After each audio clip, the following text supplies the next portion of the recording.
In this video, you'll learn how to soft delete a specific add-on on Blixo in just a few simple steps. You can only delete an add-on by directly deleting it from the add-ons list. Let's get started. To begin, let's navigate to the Settings section. Next, click on the Add-ons field to access the add-ons list.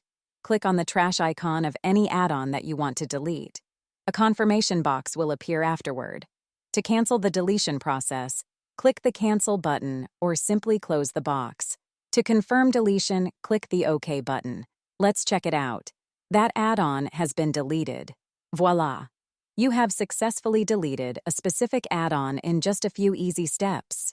Want to learn more tips and tricks on how to use Blixo? Please like and subscribe. Not a Blixo customer yet? Want to grow sales, manage subscriptions, improve retention, and automate accounting? Sign up for Blixo today by visiting Blixo.com.